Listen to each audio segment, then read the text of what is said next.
Glad to see you all. We're getting a really great turnout this evening. I am Ron Jantz. I am president of the School of Communication and Information Alumni Association. So I wanted to just kick off this event with a few introductory comments. The Alumni Association has been conducting these events since 1979. So we've been doing this for quite some time. Our process, by the way, is to alternate among the three departments in the school: the communication department, journalism and media studies, and library and information science. This year, our honoree is Dr. Nicole Cooke, representing the LIS department. Nicole will be presenting this year regarding the challenges and rewards of her career and highlighting some personal experiences and some of her current research perspectives. We will begin shortly. Dr. Marie Radford will introduce Nicole. During Nicole's presentation, you can post questions on chat, and after her presentation, we will have a Q&A period, so you can ask questions at that time.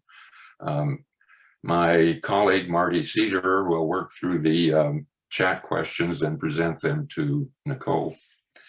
So before I turn the introduction over to Marie, I would actually like to take and have a moment of silence for one of our school's faculty, Dr. Ross Taub, who passed away recently. So Ross was a well-known expert on adolescent information seeking, learning in digital information environments, and transforming the role of school libraries. He was a member of LIS faculty for over 21 years. Ross will be remembered for his inspiring presentations, his clever wit, his engaging stories, and especially by all his friends that he made.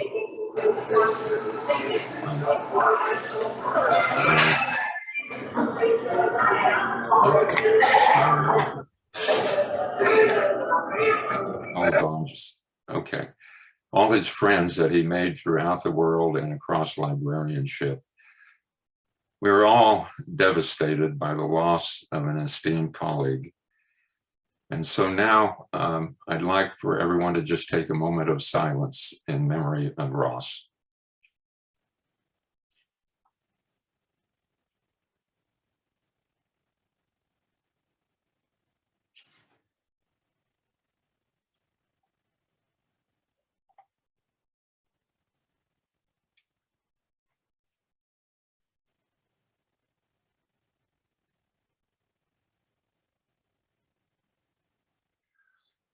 Okay, thank you, everyone. I'll turn it over to Marie now.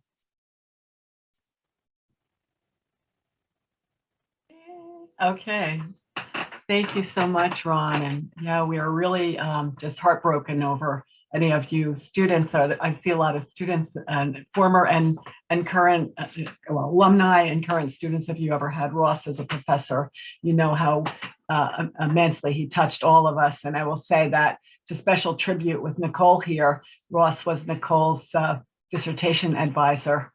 And so it's a special tribute to Ross, her success and her amazing career that I'm going to introduce to you in a minute. But before we do that, I would like to recognize that we have former dean here, Gus Friedrich, and Betty Turok, who's our also former dean and a past president of ALA and one of the founders of the Spectrum Scholarship, which Nicole Cooke was one of the original cohort of the Spectrum Scholars.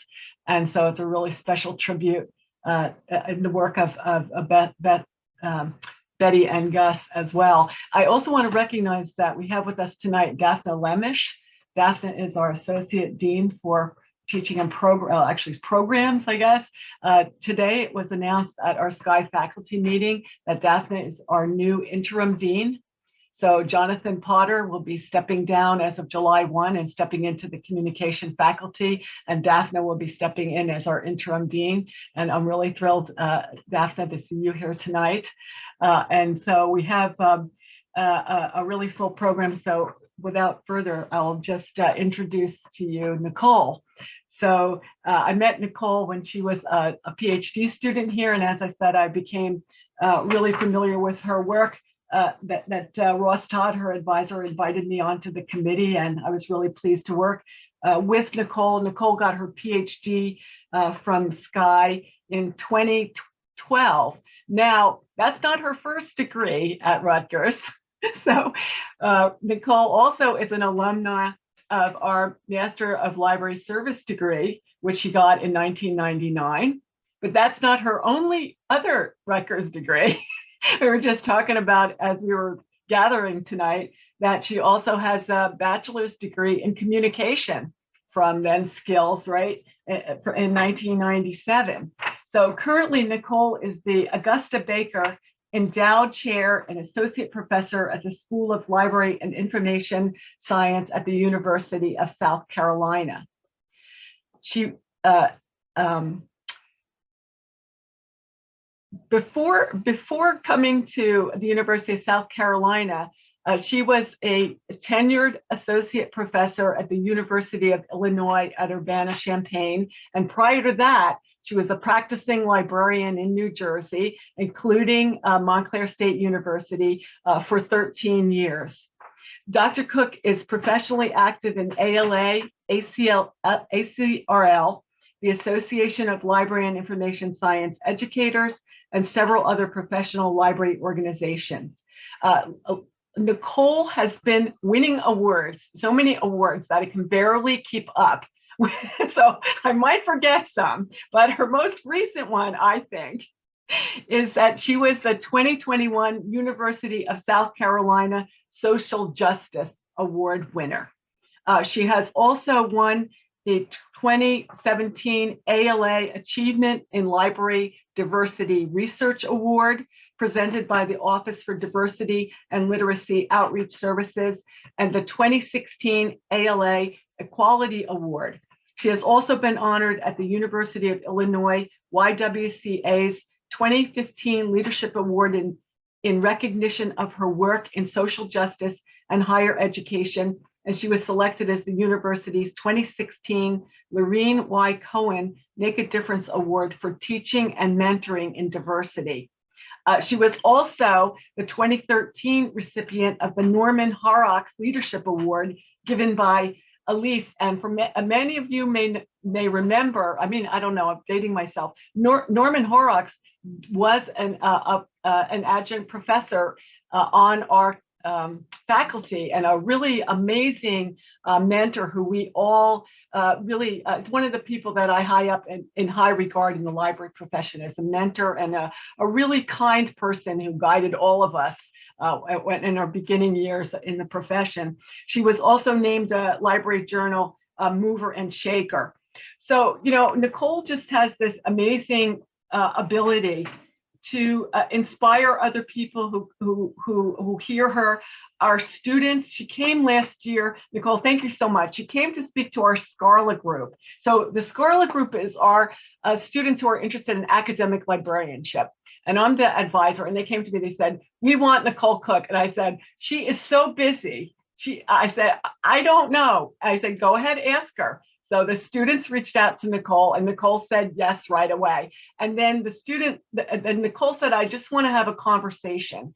And the students were so inspired. Many of them came to me afterwards and told me how much they were inspired by her words. And so she just has this really incredible knack for for inspiring others, and for being very, very, very, wise and way beyond her needs, and also for being very accessible. So Nicole, I think I'm going to stop there. I could go on more, but this is your night. We're very, very excited to award you this, our highest honor for our SC&I Alumni Association. So congratulations, and we're really excited to hear what you have to say tonight. All righty. Thank you so much, Marie, for that kind introduction. It is just really a great honor. I just only wish that, I could be there with you all in person. Let me just get this slideshow running for you. So yes, yeah, I am probably already getting emotional. It is always wonderful to come back home and be with Rutgers. As Marie mentioned, very proud three-time alum. I always like to tell people I got all three of my degrees from the same building, so I love being able to talk about my time at Rutgers. So, as Ron said, I'm just going to give you a little information about what I've been doing. I said to Marie before we got started, I'm finishing up my 10th year as a faculty member, which I just, can't wrap my head around. But just give you a little sense of what I've been doing in that time. I see some of my cohort in the audience and some of my dear friends from my time in the PhD program. And I've been told more than once that the Rutgers PhD grads are the best in the business. And so certainly, I love hearing that. So, right. So as I mentioned, just a couple things to talk about tonight: professional experiences, research overview, and just, some final thoughts, call to action. So I had remarks written about Ross, but I might not get through the talk. So just want to acknowledge Dr. Ross Todd, who is my dissertation advisor. And just with love and gratitude, what I will say is he knew I was going to be Dr. Cooke when I didn't believe I would ever be Dr. Cooke.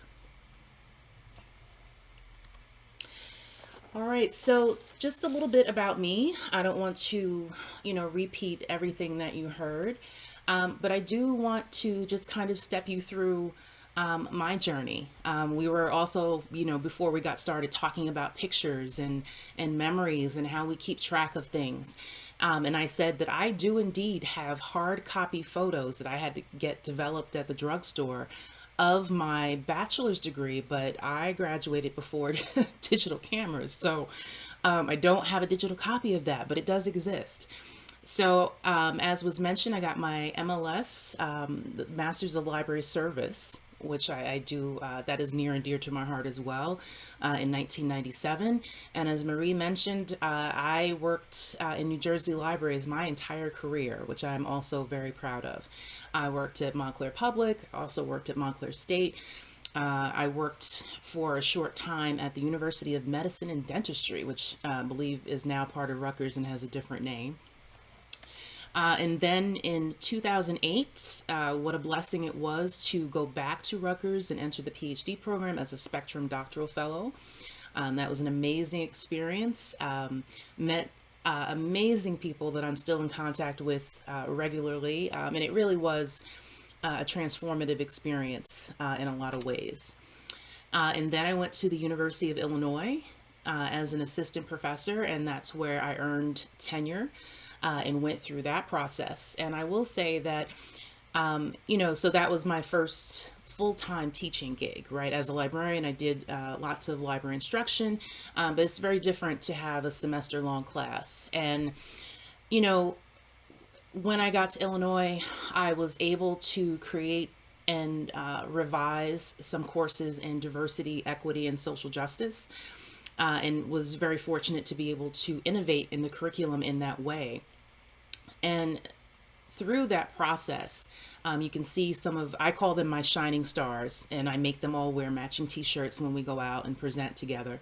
But this was the first time that I had the experience of students saying, your class changed my life.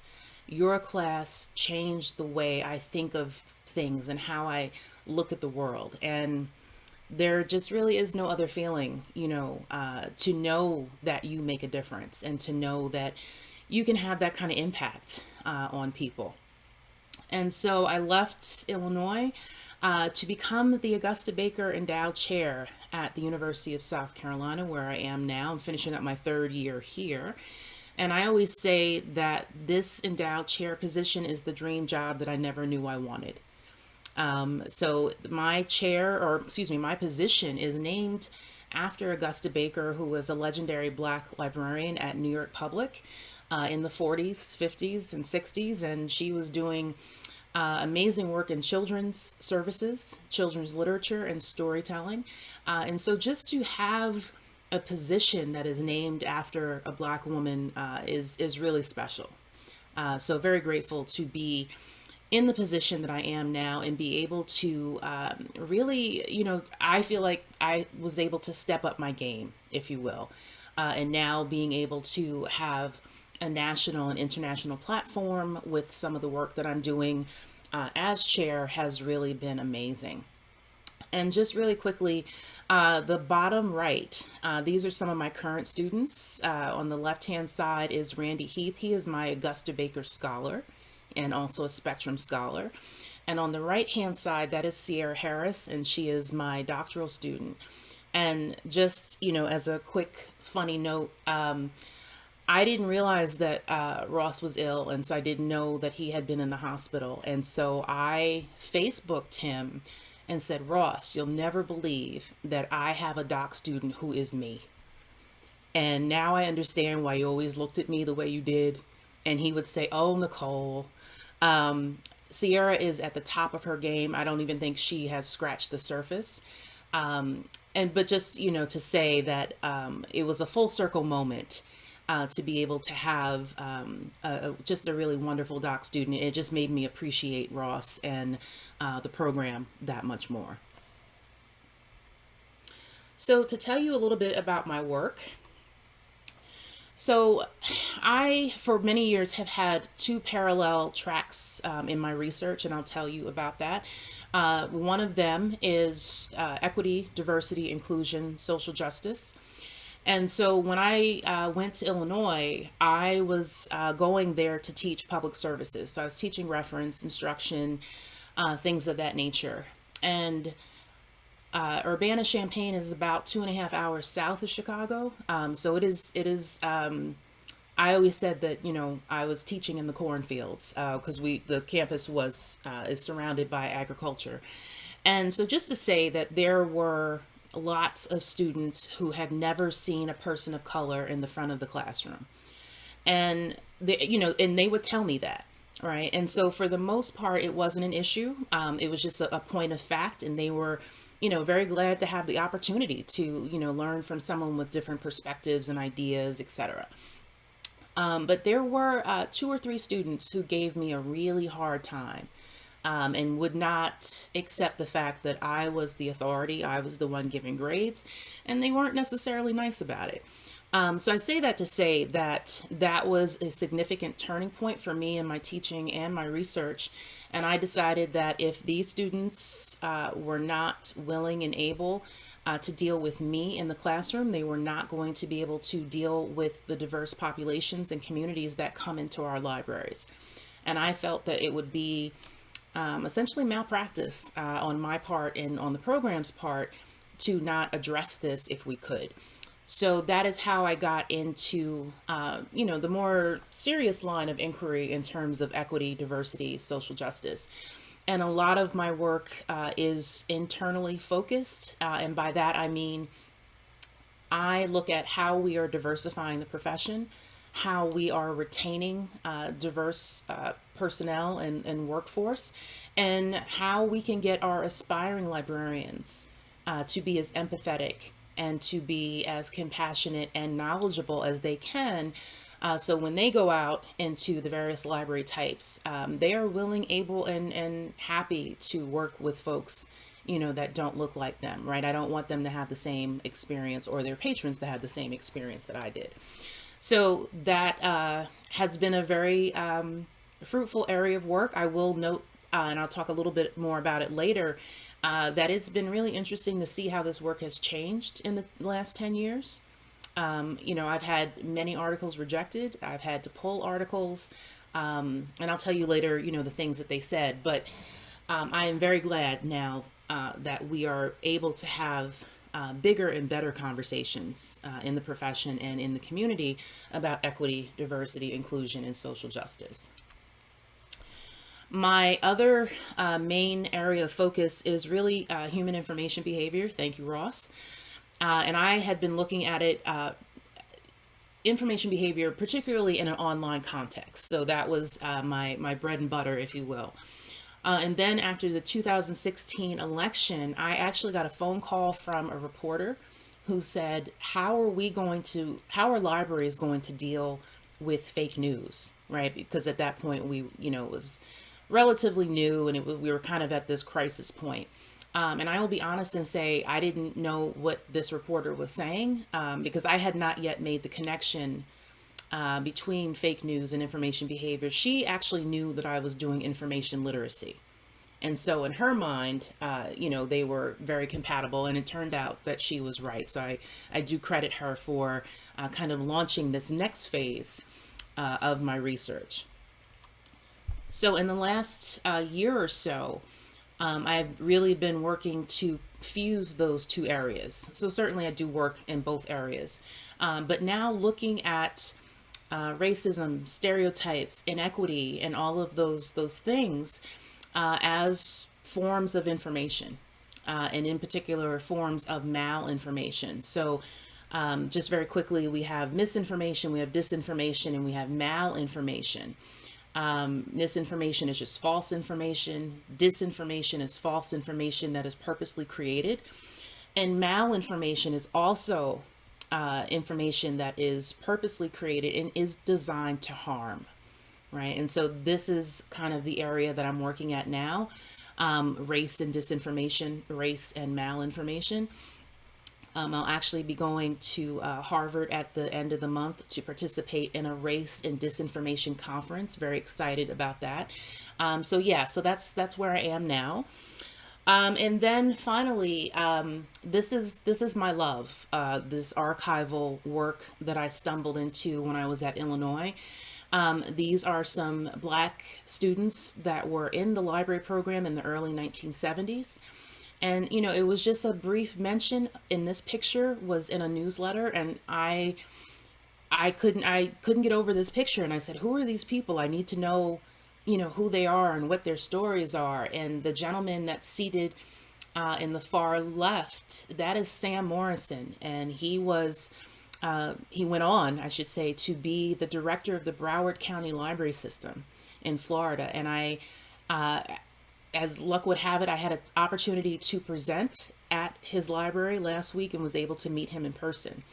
So that was just amazing. But this has really set me off into a new trajectory that I just adore, of unearthing these stories and finding out, just more context and about more of the richness that our field has.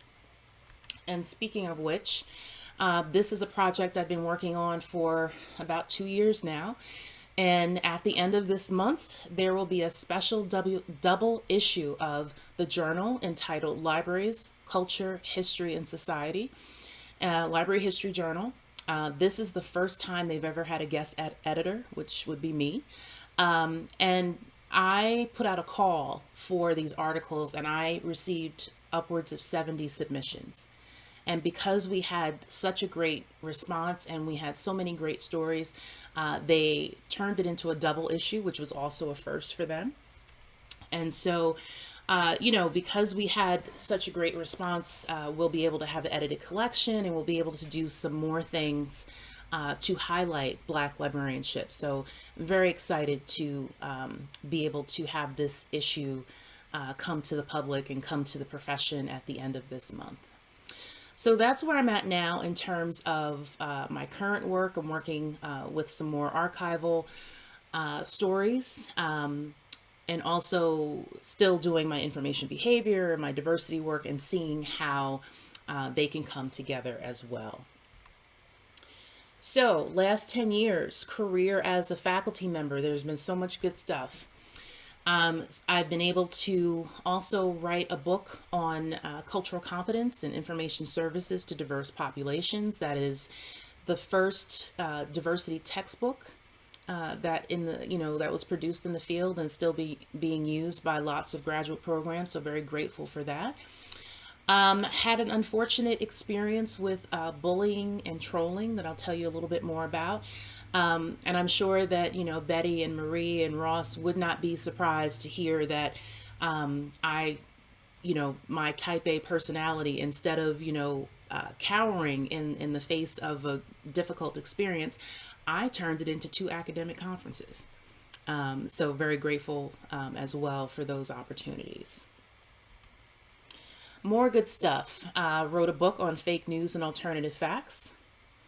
The top left, that is Dr. Jeannie Austin. Jeannie Austin was my doctoral student at Illinois. So another full circle moment. And Jeannie just wrote Library Services in Incarceration, published by ALA. And Jeannie will be delivering the Augusta Baker lecture that I put on every year. So they will be delivering that lecture at the end of this month.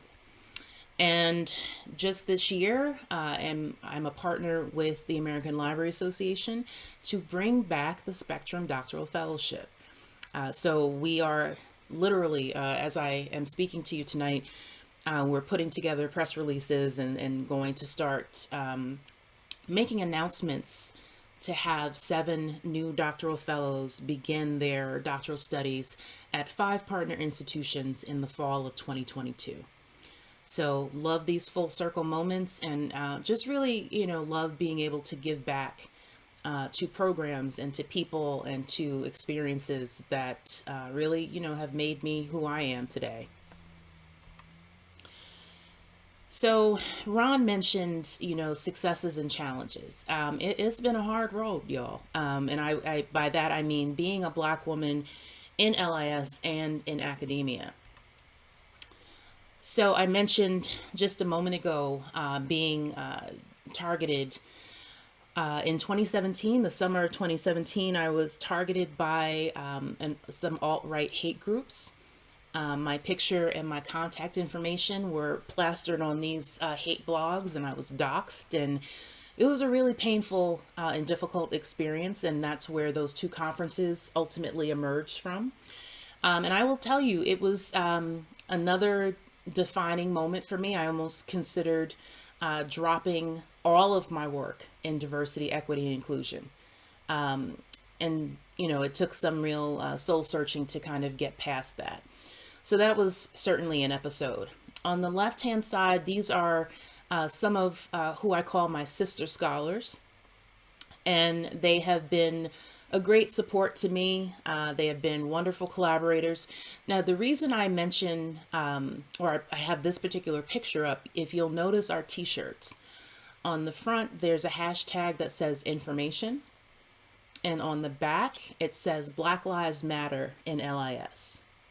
So this particular picture was taken at the Elise conference in 2017. So that was probably in January, and then the trolling incident happened later that summer. But with those t-shirts, we got a lot of flack. In one of the sessions that we did, we were verbally attacked by a white faculty member who condemned us and said that we were being divisive and that we were, essentially making things up.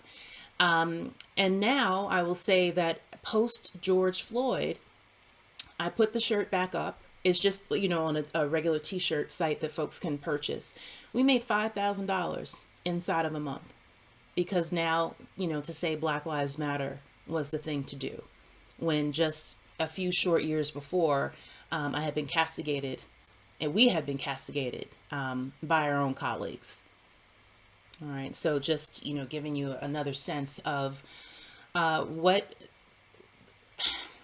I guess, the ups and the downs, the toll of doing this work.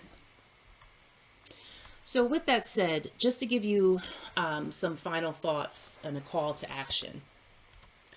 So several of the incidents that I described to you, these came from inside the field, right? And so this is, some did come from the public, but a lot of them came from inside the profession.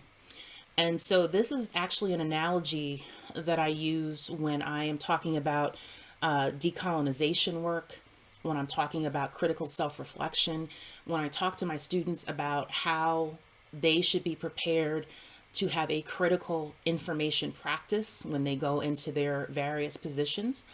On the left-hand side, we have a really pretty door, and this is what happens when organizations in the profession say, we ascribe to diversity, we just ascribe to equity, and everyone is equal, and all of those things, which is wonderful if that is indeed the case. But a lot of times what we see is what's on the right. And we see, a not so pretty place. We see a place that's not really equitable and it's not really inclusive. And so we have this level of frankly, hypocrisy that we have to deal with. And we have to deal with it not only in our communities and our institutions, but we have to deal with it in the profession, right? So I mentioned I have these 7 doctoral students coming through. They are folks of color. And the thing that is going to be the most important thing is not only the community they form amongst themselves, but also having the knowledge that I didn't necessarily have, coming into a teaching position, and how difficult it can be to be a person of color in the profession. And this is not to say that at all that this is exclusive to LIS. I mean, this is just the world, that we live in. But in terms of a call to action, we have retention issues, right, with folks of color in the field. We have a pipeline issue at the PhD level, hence my tireless work with Spectrum at the doctoral level and at the master's level. We have stereotypes that still persist, right? When I worked at Montclair State, not a day went by that someone didn't come in and say, "Do you work here? Can I talk to the real librarian?" Right? Because I still apparently don't look like a librarian in people's minds, according to what they think. We have a racism problem, right? We have an inequity problem. And I just want to give a quick, very recent example. Emily Drabinski just won president-elect for the American Library Association. And I want to preface this by saying I adore Emily. I've known Emily since I was a young librarian. So this is not about Emily at all. This is about the profession. When Emily announced that she was going to run for president of ALA, immediately Twitter lit up with folks saying, finally, someone that looks like us, that can represent us. Now, who is that? Those are white librarians, white female librarians, who apparently feel a way that for the last 4 or 5 ALA presidents, we've had people of color. So I actually had a conversation with Emily at her invitation. And I said, one thing I would, really encourage you to just keep in the back of your mind is that there's going to be a little bit of a diversity backlash. And folks think that, it doesn't apply to them. It doesn't impact them in any way. And you as a white woman, they think that, now they're going to be comfortable again, right? Because that's part of the what happens when we do this diversity work is that people become uncomfortable. That's part of how we grow and change and do better, but a lot of folks don't like that. So it'll be really interesting to see how her presidency goes. I certainly wish her well, and I know she can do some amazing work, but I just wanted to put that example out there. And so just finally, if we're going to promote equity and inclusion for our communities, we must advocate for that within the profession. So we have to make sure that our own house is in order before we go out into the communities. But with that said, it has been an amazing ride these 10 years as faculty, and ever grateful for the experiences, good and bad. I feel like they're all for the good of the order. And just, grateful, to be here with you this evening and receive this amazing award. Like I said, Rutgers is home to me, will always be home. And it's just amazing, to still have your family love you, after you've been gone for some time. So with that said, thank you so much for having me. It is an amazing honor, and just thank you so much.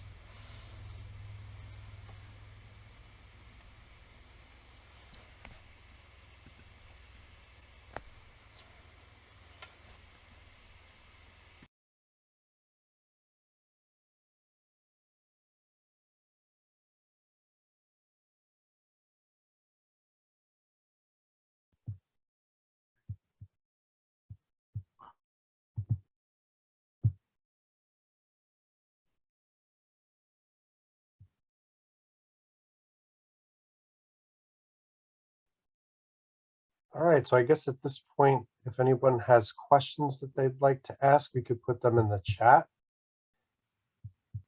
And I don't know if Marty's going to be managing that, if you're going to take that over there, Marty.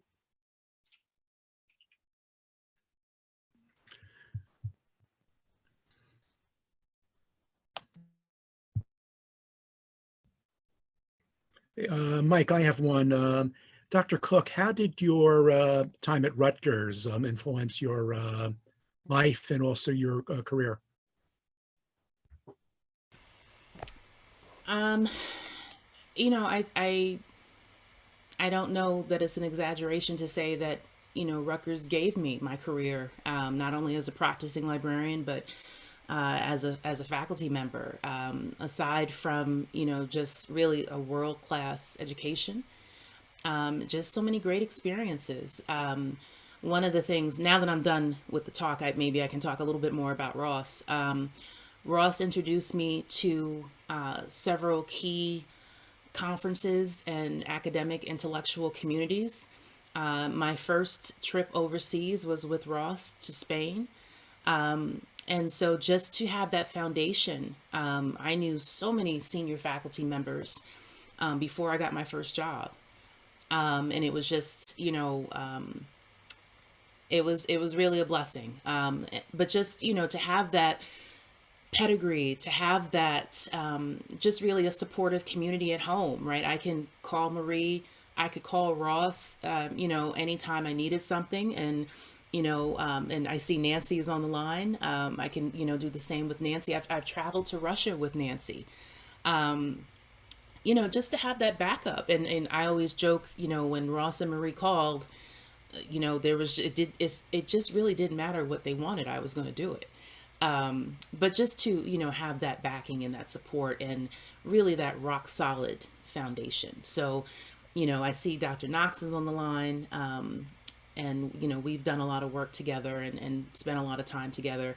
But to, you know, when we needed to know how to write, when we needed to know how to do research, we knew because we were prepared. So I don't know if that's, it's kind of a roundabout answer, but just to say, that's, you know, what comes to mind when you say, you know, how does Rutgers impact your career? It's just, it's really, it's huge.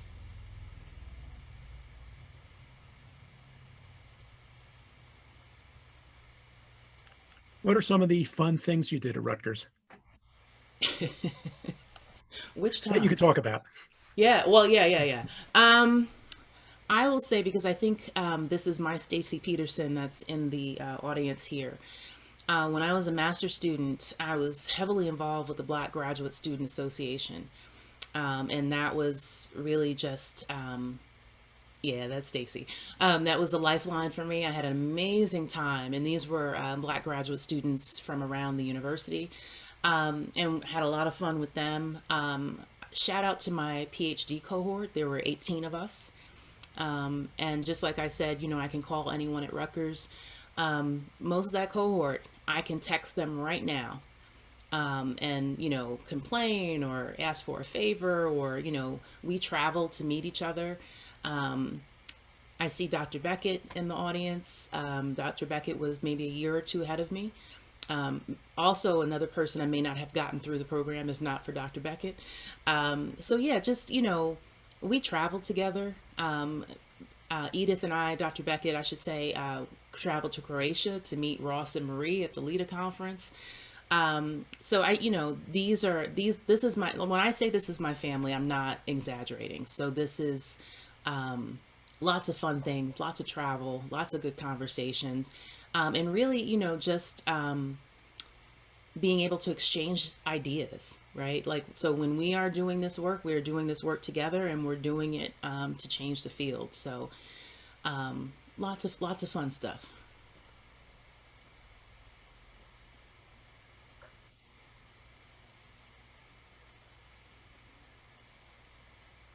I just want to add that Ross and I had Nicole as the keynote at the LIDA conference on social justice issues. I'm really verklempt. I'm sorry. I'm still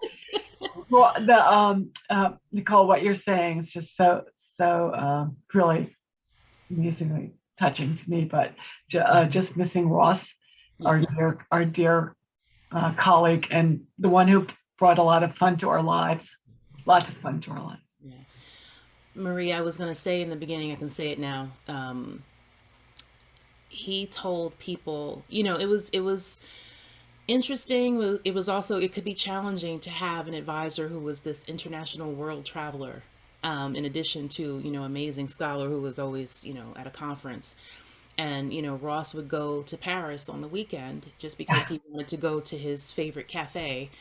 And I had Ross on a little bit of a schedule, right? Because if you didn't catch him, I didn't know when he would be in the country. It wasn't even that he wasn't in his office. He might not be in the country. So every time I had a meeting with him, I would not leave until he gave me another date. And he would open this big, date book, and we would set up dates.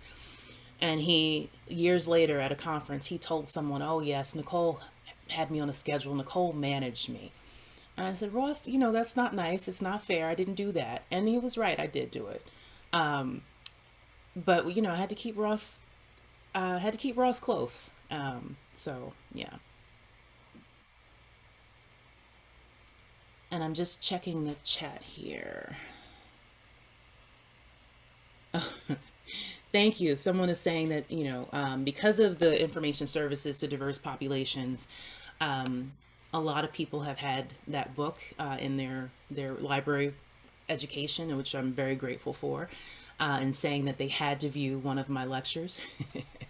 So very grateful. I'm very, very grateful for this comment. It's like I said earlier, to know that your work has an impact is an amazing thing. Thank you.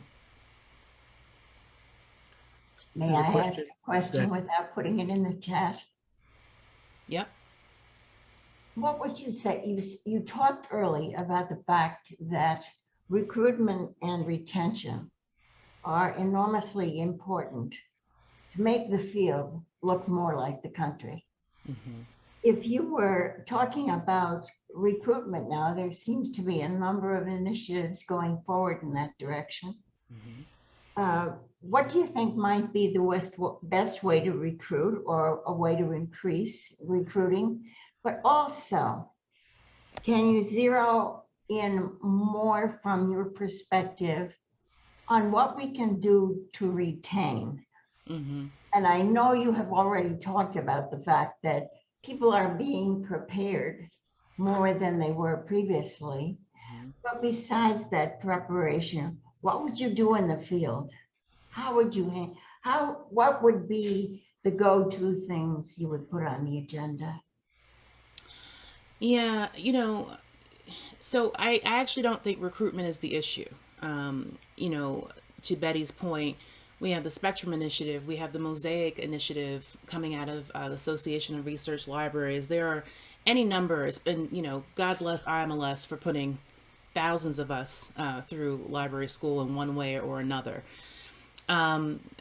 And the numbers for BIPOC or diverse faculty and students are not increasing, right? We seem to be just breaking even. And I think, there are any number of webinars and anecdotes of people of color who are leaving the field because they don't feel welcome, right? And I've written about this, and people feel like they're unwelcome guests. And it really comes down to organizational culture. And whether people want to change, and and it's back to that picture I showed of the good door, or the pretty door, versus the not so pretty space. And I don't necessarily know how we can change all of the organizational cultures, right? Because every place is different. But also to your point, I didn't have any of the classes that I now teach when I was in graduate school the first time. And so to that end, if I had my druthers, I would make everyone, they don't have to take the class with me, right? But take a, diversity class, a social justice class, and come back and get that professional development.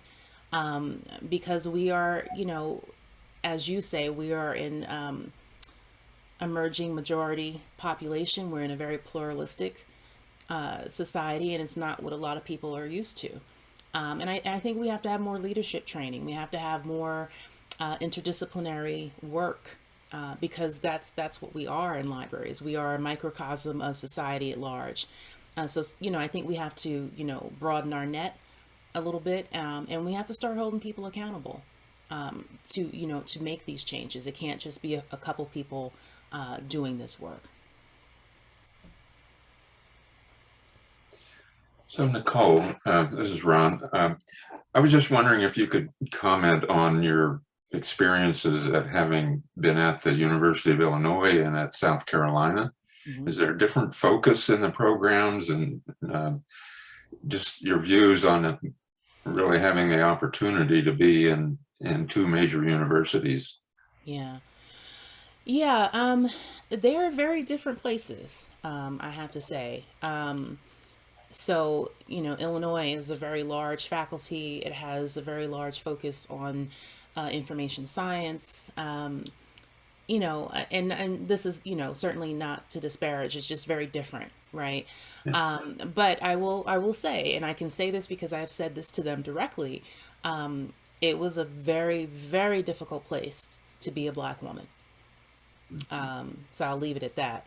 But it's not to say that I didn't have great experiences. I see some of my very dear friends from Illinois on the line, so certainly a good place. South Carolina, because it is in a metro area, it's much more diverse. It's much more what I'm used to, being from New Jersey, so that was a great relief as well. So I'm on a smaller faculty now. I'm on a much more diverse faculty. And we are very much library focused, which was a requirement for me if I was going to make that move. So certainly we do information science. I was able to initiate a course in diversity, just like I did at Illinois. I've been able to innovate in the curriculum here. I'm also teaching information behavior class in the fall. They didn't have that on their books as well. So lots of freedom. Lots of room to innovate, very library focused. Ross would be Ross would be grateful to hear that we have a very strong school library media program. And it's a different focus. So South Carolina is also an R1 in terms of research and teaching, but South Carolina also has a Carnegie designation for public service. So that very much influences the culture here as well. So, two great places, just very different, and grateful for both opportunities. Yeah.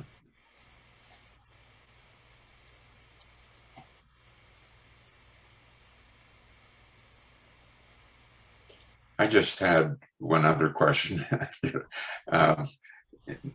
Malinformation. Mm-hmm.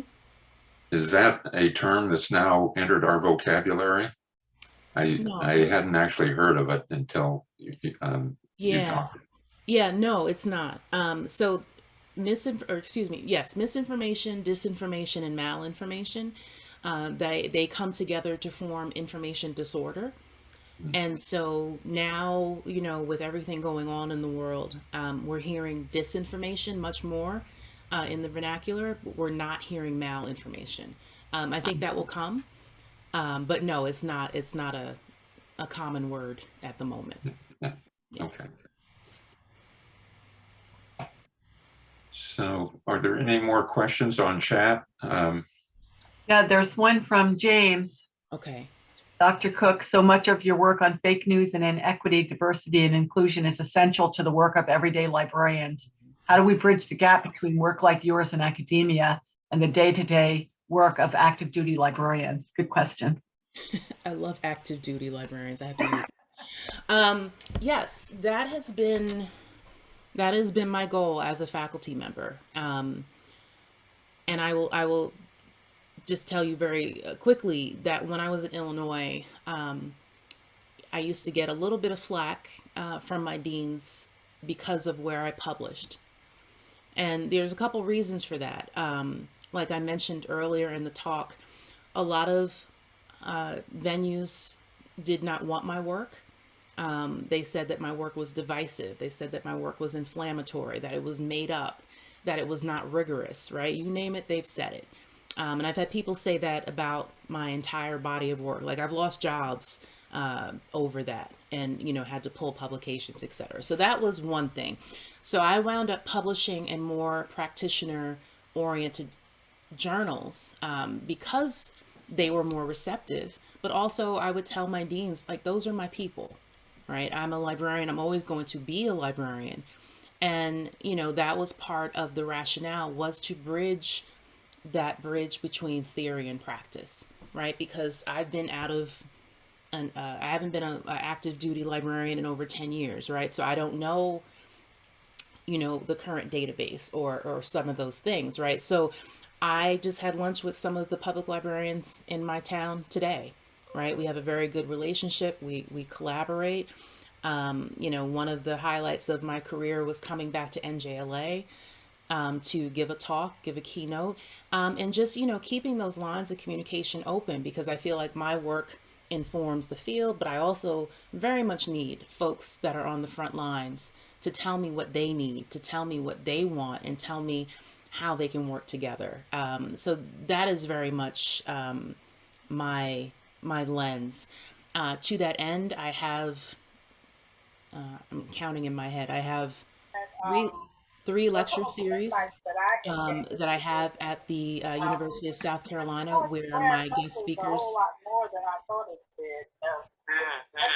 I'm just waiting to, okay, yes. So I have 3 lecture series at South Carolina where my guest speakers are folks in the field that are actively working. And I think it's really important. Thank you, Joyce. I see you there, and I always appreciate you being there. And I think it's really important to have current voices come and talk to the students, right? Because they can read my book, they can hear me tell my stories from, when I was a librarian 10 plus years ago. But for them to be able to hear the good and the bad from current librarians, I think is really important. And so that's part of the way that I aspire to, bridge that gap and keep the field a little bit more holistic in my estimation.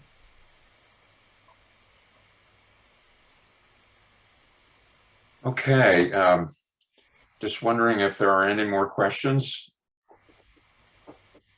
I see one more question from Maureen Smith. Hi, Maureen. Congratulations, Dr. Cooke. Are you seeing malinformation being used as a weapon for book challenges? Oh, yeah. That's a great question. To Ron's point, I've not seen malinformation used, but certainly disinformation, absolutely. And misinformation being weaponized. And I think also, stereotypes as well, right? Like everything is CRT. Everything is racism, right? So I think a lot of things are being weaponized, and certainly disinformation and misinformation. Okay, I think with that, I'd like to bring our session to a close. Thanks, Nicole, for a very informative session. Thank you for everyone that joined us. Yeah, we can give a big thank you to Mike for setting up our Zoom framework. It all worked very smoothly. I have just a couple of extra comments here, if you don't mind. I wanted to say a little bit more about the Alumni Association. It is a voluntary association, and we are always looking for new recruits. So I would just like to offer the opportunity to anyone who is with us tonight. If you're interested in joining us, you can contact me. My email address is actually up front in the chat queue. It's rjance@rutgers.edu. Or if you know anybody on our board, you can obviously just contact them. We will be doing this event next spring. And as I mentioned earlier, we rotate through the 3 departments. And so next spring, we will be honoring a candidate from the Journalism and Media Studies department. So you can put that on your calendar and perhaps join us next year as well. So any other comments from Nicole or anybody else? I just want to say thank you again. Thank you all for coming out, and yeah, just thank you. Like Marie said, I'm a little verklempt as well. So thank you for having me. Okay, thank you, everybody. That concludes our session tonight. Night, everyone. Thanks for coming. Good night. Good night. Thanks, Ron. Thanks, Thank everybody. you.